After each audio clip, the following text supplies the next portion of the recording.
here we have the starter that we just made today, and you can see it really just is inactive, just kind of a flour water paste.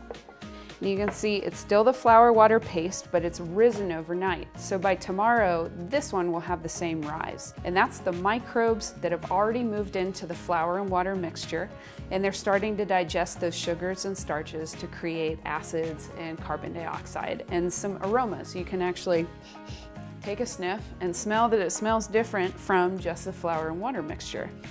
Now that you've got a happy, healthy starter, how do we keep it that way, and what can we bake with it?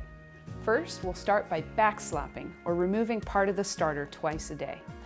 So we'll start by removing half a cup, and this sourdough starter bit that you're removing is the backslap. Keep it. This is gold. We don't add an entire half cup of flour and water back. We're just going to use a quarter cup of each. So we have a quarter cup of flour, a quarter cup of water that again we've set out on the counter overnight to dechlorinate. So you add your equal parts flour and water, and again we'll just mix that completely. And if you're planning to bake with this in the near future, you'll replace your paper towel and rubber band lid. But if you're putting this starter back in the fridge, then you want to use a solid lid made of plastic or metal.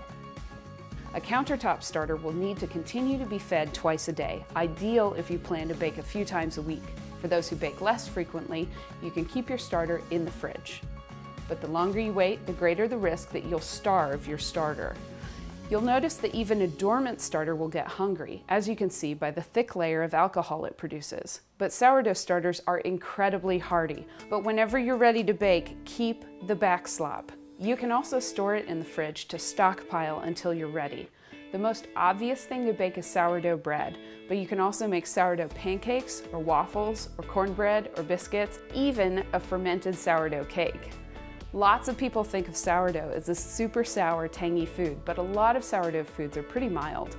The flavor depends partly on how long you let the dough ferment and partly on what kind of flour you use, which makes total sense. The longer you let the bacteria grow, the more time they have to produce acids and the more sour the dough tastes.